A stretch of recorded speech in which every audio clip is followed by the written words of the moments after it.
welcome one and all to the Women's Rugby Pod. It's a light launch to this new season. We just had to get involved with the Red Roses against Canada, but there's loads of news to bring you up to date with. Next week we're going to hear from the Barbarians. They're back on tour again. There's been the Interpros result as well. Leinster triumphing. We'll hear some reaction from that next week as well. We'll hear from Canada as well after the first test against England at Sandy Park. But today I'm very privileged to be down at Penny Hill Park, the Red Roses training base, for their training ahead of that game at Sandy Park. And I caught up with a plethora of players and new coaches, starting with Sarah Hunter. Sarah Hunter, soon to be Dame Sarah Hunter. Lovely to see you. Lovely to see you Do you get different? We're in the big barn here at Penny Hill Park. Do you get different stash now you're a coach? I think we get a few different items. I actually seem to think I've got more as a coach than as a player, which I'm like, yeah. Multiple jumpers. I've never had so many jumpers, although Really? the players may also get this, but I don't see the other side now. Don't see the other But side. we do have our names on. But at podcast you can't see this, but for Johnny's eyes, it's got my initials, SH. I've waited 12 years for that. Is that how long I've played for England? I can't remember. Yeah, 47. Something like that. But how are you enjoying the dark side, the other side? No, it's good. It's been like a real challenge. It's obviously a role I didn't think I was, or this specific role that I've been doing in build up for WXV isn't something that I probably expected, and is different to the transition role that I signed up for. So yeah, I've been helping out with defence stuff. Just making sure that I'm really prepped. I've got the detail. I'm thinking 10 steps ahead about what questions are going to be asked, because having obviously been on the other side, I know the girls like to ask a lot of questions. So I just want to make sure that I know, and it's just different. It's obviously it's very physically tiring being a player, but I probably didn't appreciate how much work the staff and management do, and I certainly understand that now. Lots of early mornings and late nights and everything in between.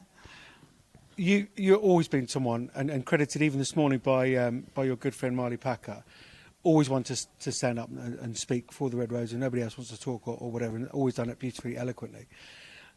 How difficult was it, that first meeting when you turned from prey to the hunter? How difficult was it, of all your rugby moments?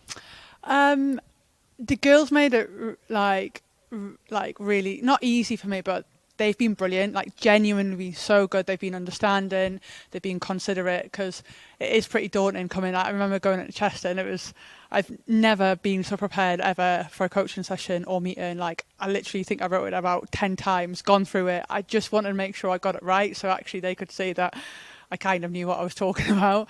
It's probably one of the most nerve-wracking times before, your heart's going, you're getting sweaty hands. I'm like, I've talked in front of these girls so many times, but it's in a different role. But yeah, it's kind of slightly got easier. But I just want to give them the best. So I just want to make sure I'm really diligent in everything I do. So actually I can prepare them in the best way they can to go and play some of the best teams in the world.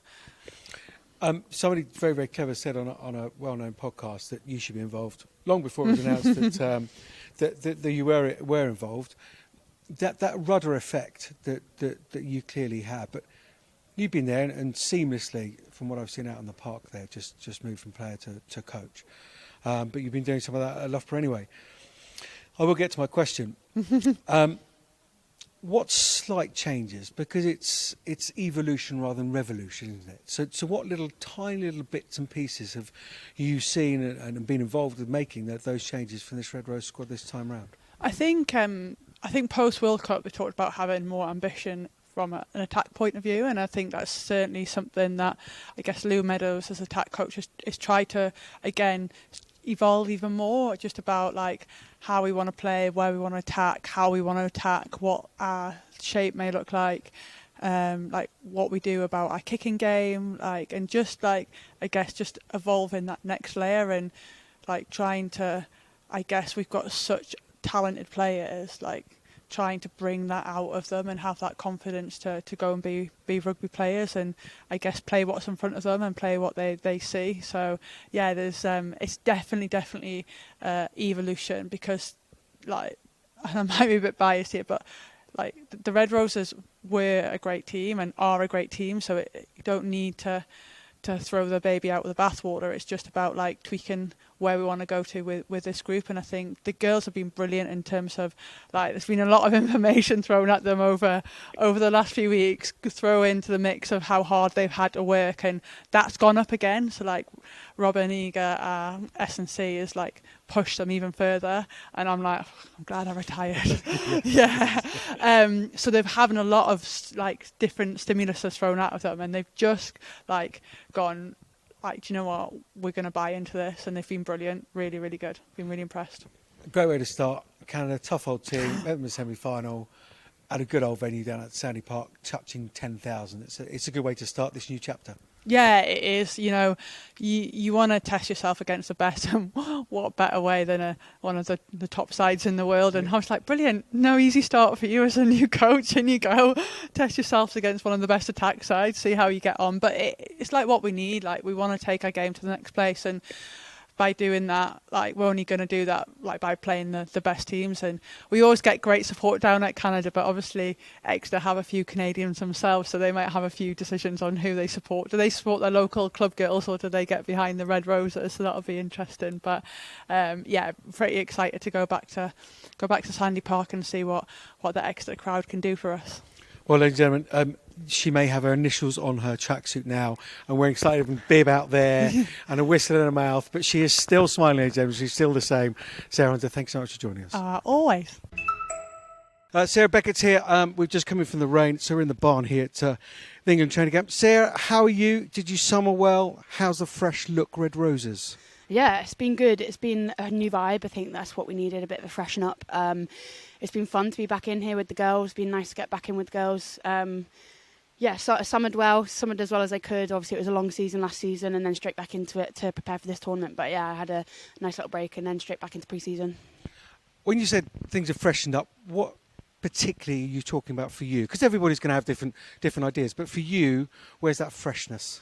I think just obviously new staff have come in, new ideas. I think we're getting to bounce ideas off each other a little bit more, which is nice. And yeah, we're just being pushed to be creative in terms of what we can come up with and analysing in new groups and stuff like that. So it's nice to be able to talk to new people about the ideas that we're having, and hopefully we can implement some of them. Obviously on a road back down to New Zealand for the team.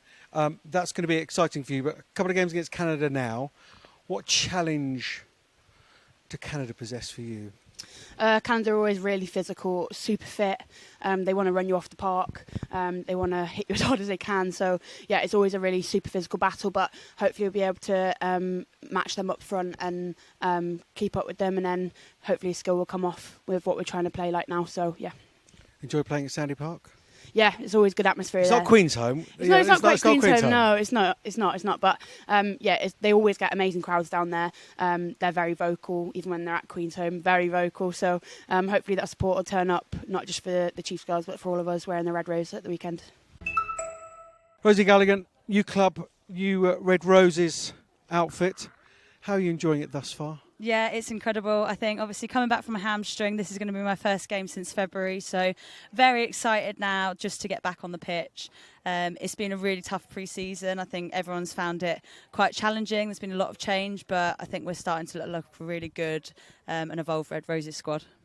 What are the changes you personally have noticed with the Red Roses squad? I just think the intensity that we're working at, we all know that... We've gone up a level? Yeah, 2 levels, 3 levels, even more. It's just completely different shift in both mentality and physicality.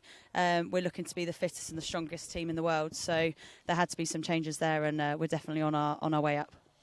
So, lady, you normally have pushing on your rear is now blowing a whistle in your ear. What's Hunter like as a coach? Yeah, she's phenomenal. I think obviously as a player she was diligent, she was a workhorse, but having her as a coach is even better because she knows exactly what we want as players. And I think to have Suns that is so respected as a player and now coming in with all of her knowledge as well as a coach it's great to have. She's fit in really well, and it's still nice to see her and have breakfast with her in the morning. One more before the heavens completely and utterly open.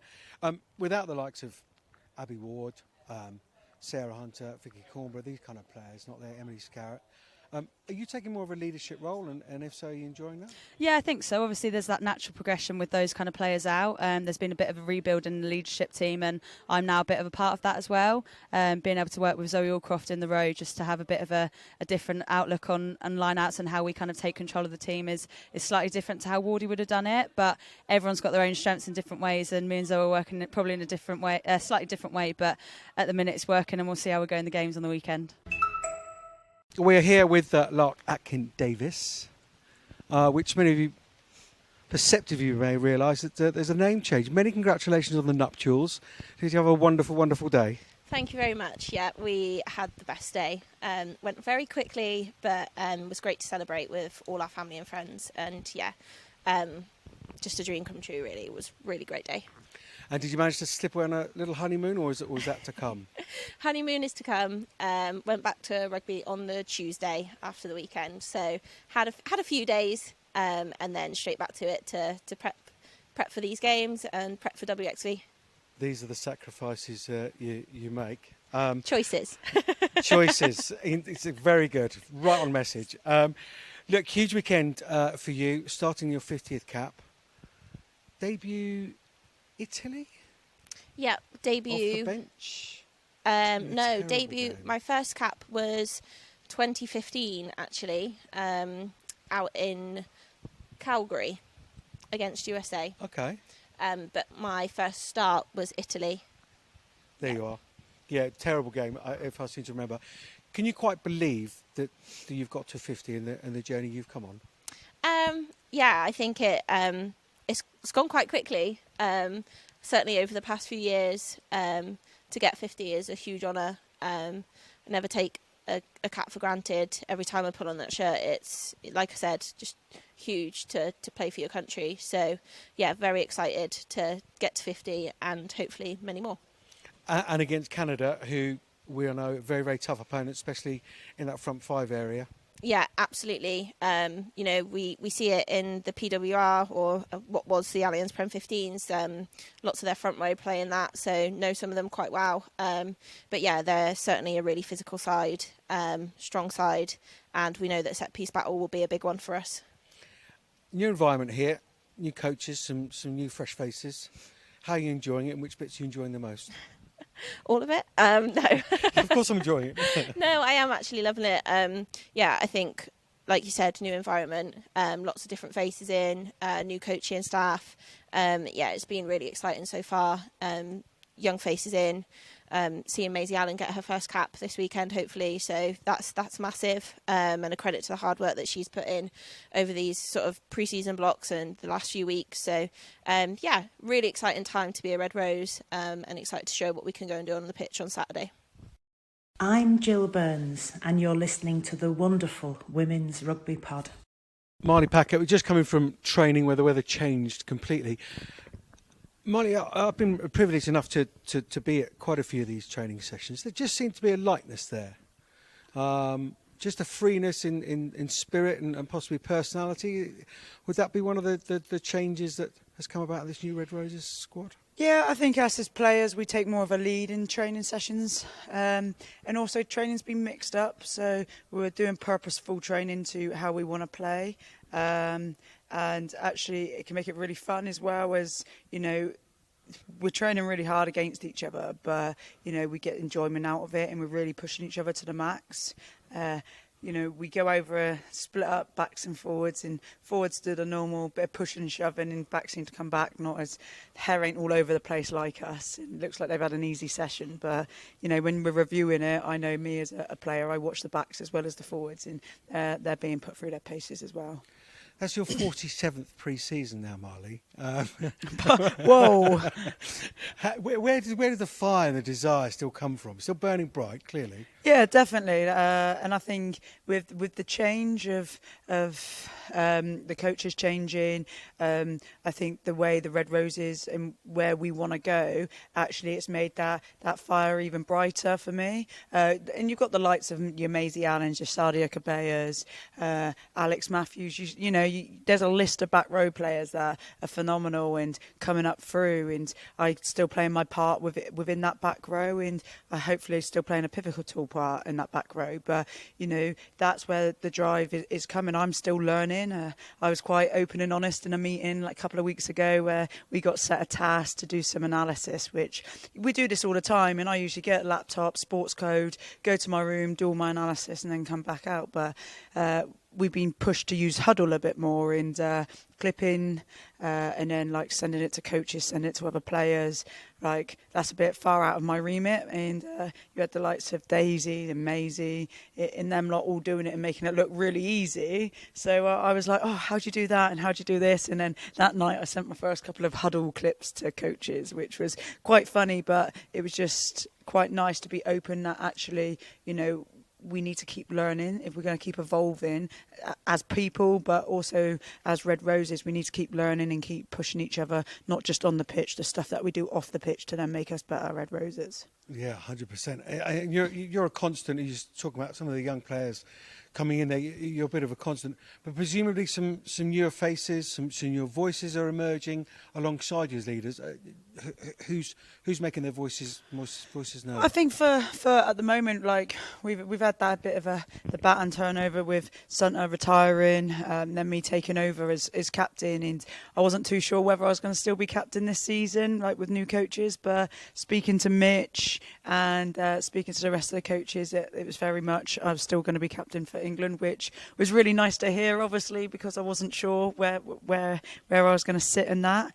And then actually they've put a leadership group together, and in this leadership group it's not just about people on pitch, it's the whole squad. So you've got the likes of Sadia Gabea, Helena Rowland, Zoe Allcroft, Sarah Byrne, myself and Meg Jones. So there's a real variety in there, and Meg's come back from sevens, and cool, she just knows who she is in her own body, and we'll start talking about something, but she'll question why we do that, or wants to know it instead of it's always been done like that.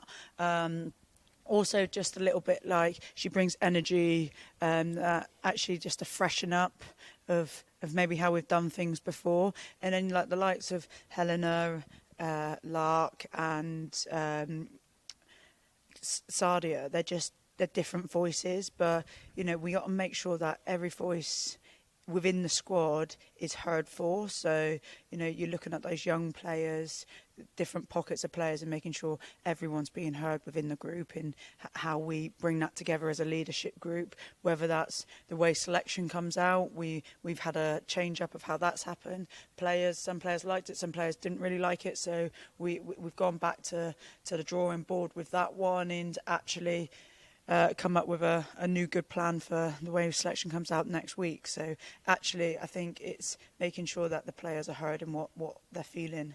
We just need to make sure we keep our finger on the pulse at all times. Indeed. So one of those leading that now is your old mate Sarah Hunter. How difficult, awkward was that? That first one or two meetings when she's got her own special colour bib out there now. She's got a whistle.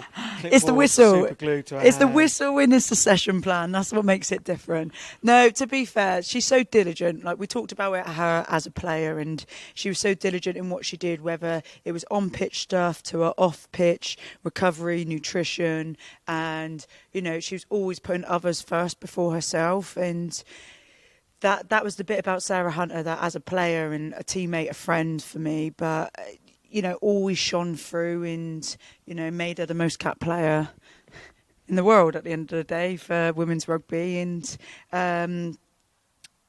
I look up to her constantly. So the transition for her to be a coach, it was a little bit like, oh, dinner time, you're going to come sit next to us, which now is normal. All the coaching staff come and sit next to the players now, and little bits like that. And and you're not talking about rugby. You're talking about Lou Meadows has got 2 kids, so you talk about her kids, or we're talking about Deeks' girls, and it's just really refreshing that actually there is that full integration, and obviously more female coaches within the setup. That makes that obviously a lot easier than maybe the lads sat together at dinner or lunch beforehand.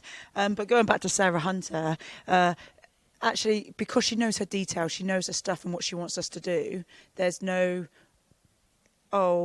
questioning this and that. We just got on with it. And A the bit like, respect's there yeah, already, yeah. And then it was just a little bit like her as captain. Like, she stood at the front and what she said went at the end of the day. Like, there would be discussions beforehand, but she would have the final say on stuff. Or if you're in a massive room like we are now and it was full of people, probably not one player would want to get up and speak, but Santa always did it for us. And that's that bit of respect that we naturally have for her. And I love it because she's been a player and she knows how she wanted more as a player, or detail, or, you know, could we have done things like this, that she wants to give that to us as players. Like, we do joke with her, we say, what's more stressful, player or coaching? And she says, rolls her eyes and she said, I actually think coaching right now. But I think that's the way, because of the way we're changing the way we play. Which this is the right time for us as Red Roses to change the way we play. Obviously, leading into WXV, could we have stayed playing the same shape, the same way we played? But actually, we decided as a group that, you know, let's change it up, let's do something different. And, you know, we're all going off the cliff together, but then we're all climbing back up it together. And, you know, that top of that cliff, that top of that mountain, you know, we need to only hit that at 2025 in the World Cup final at Twickenham, hopefully sold out. Indeedy so. Proper Thelma and Louise stuff. Marlie Packer. How's Oliver? Is he well? Yeah, Oliver's great. So he's just had his 3rd birthday, so he's lovely. So they talk about terrible 2s. We never had that, but it's now terrible 3s, I think. He's a cheeky chappy and he likes to put me in my place. Good. Well, somebody has to. Yeah, Marlie true. Packer, thanks so much. Thank you, Johnny. Just standing here, just coming straight in with a light jog. Surprised you've got any energy left. We'll just check with Silly Record. Meg, how are you enjoying all these people on the field, the terrible weather, there's no fancy locations? Are you enjoying being back in 15s? Fancy location, I'm in Penny Park. It's pretty fancy, isn't it? It's above my pay grade anyway. So, yeah, for a Welsh girl, yeah. No, loving it. I'm loving every challenge, every opportunity I'm getting. So, yeah, I'm really looking forward to this weekend. There's been a big emphasis on, I guess, starting fresh as a new team. So, I've slotted straight in. Everyone's kind of in the same boat, which has been nice. So, it's been a perfect start for us. And yeah, we're just looking to put things into practice now, actually have a game and see how we get on. But same for me, just play my game, see what I bring to the pitch. I've obviously played 15s predominantly most of my life, but obviously 7s was a big part of that as well. But 7s allowed me to grow, be the individual I am. So I want to put a bit of that into my game as well in the 15 shirt. Why have you come back? So I've got big aspirations. I think everyone's got their personal journey. Mine is to win a medal at the Olympics, Paris. That's a big one for me, and then slot into winning a World Cup at 15s at home ground. So that's my short-term goals. That's my short-term legacy. So that's what I'm chasing. Boom. On the wall, ticking them off. And there's obviously the conversations around that's being allowed and what have you in terms of contracts switching between the 15s and the 7s. Yeah, so just kind of, you know, whatever's best for the player, that's what we're chasing. That's what I was told, so that's what we're chasing. And, you know, I think what's important is that players should be having their individual journeys within a team. Sometimes that gets missed because we're so invested in what the team needs to get. But actually, if you sort out the individual and what they want to get out of it, then the team's only going to thrive. So that's really important, and that's been a big focus on the environment now. So yeah, I'm loving it. You know, player first, and then person first, and then your player kind of slots straight after then. Yeah, you're a person far more than you're a rugby player over your time. You've come straight back in. Obviously, a big voice within the 7 squad. Guys have appreciated that into the leadership group here. And I was speaking to somebody earlier and saying, because you haven't been around since 17, 18? Well, 2021 I came back for a little bit after COVID, but 2017 was predominantly when I was 20, young buck. And playing out of your skin. But just saying, why are we doing that? Which I know is a trait of women's players anyway. But having that question, why are we doing that? They said was a real positive. Have you felt your voice has sort of fitted nicely into it? Have you felt any awkwardness at all, or is this just an all-encompassing group that it seems to be? I think like any new environment, you're always going to feel a little bit of hesitation. You want to feel the grass. I'm a big feeler, so I'm all on energy. So I've kind of got to be around, hear it, give a bit of feedback, see how it's interpreted, see how people respond to it. So it wasn't always going to be smooth coming straight in, you know, straight from co-captain, running the reins in 7s to doing the same here. Not a chance. There's so many leaders in this group and amazing players as well that have a lot of experience. So I'm learning twice as much as anyone else. Like, it doesn't matter. I always say this game does not care where you've come from, how many Olympics you've been to, how many World Cups you've won, how many caps you've got. You're genuinely always learning. So, you know, regardless of the experience I have with sevens, you could probably say my 15s experience isn't as vast, but my rugby knowledge is there. So that's why I'm always curious. I'm always asking, okay, why are we attacking this way? How can I fit in as well? Because that's important. It's going to be different types of players. You know, Tati at 12 as well. She plays very different to me. She's a very strong carrier. She's good on the ball. She squares up, and I'm a bit different. I'm probably a bit more lateral. Try and play with a bit of footwork, etc. So there's two ways we can play that game, and it's important to see how you slot into that. But yeah, the environment's definitely open with open arms. I'm not always going to get it right, and I think that's important as well. So we're all human, and there's a lot of trial and error when you come into a new environment. So yeah, done a lot of that, so continue to do that as well. Just one last one. Saw Brian Ashton here today, who's understand just floating away in a sort of Yoda type way that he does, but a wonderful, wonderful rugby brain. Had much chance to chat to him. I suspect you might get on with your rugby philosophy. Yeah, quite a bit. You know, he's a big believer on the player as well, and the person as well. So yeah, he challenged us at the end of that and said, "Oh, why did you kick for the corner?" And he wanted to know our thought process behind it. So it's so good to have. I think it was 56 years of coaching knowledge. Actually, we had a quiz on it. So yeah, he's good to have around and just pick his brain slowly. He's lurking in the corners just to kind of get a couple of comments in, which is really good because it also gets you thinking. And I think that's, like we always say, you know, you're always a learner of this game, always a student. So for him to be around has been amazing. Yeah. Meg, we'll leave it there. So delighted to see you back in the Red Roses. Go well the next couple of weeks and potentially with the WXV. Amazing. Thank you very much. Thanks, Ronnie. Well, I hope you enjoyed that quick little insight into the new Red Roses camp as they start this 2-test series against Canada. As I say, next week, a proper big launch next week.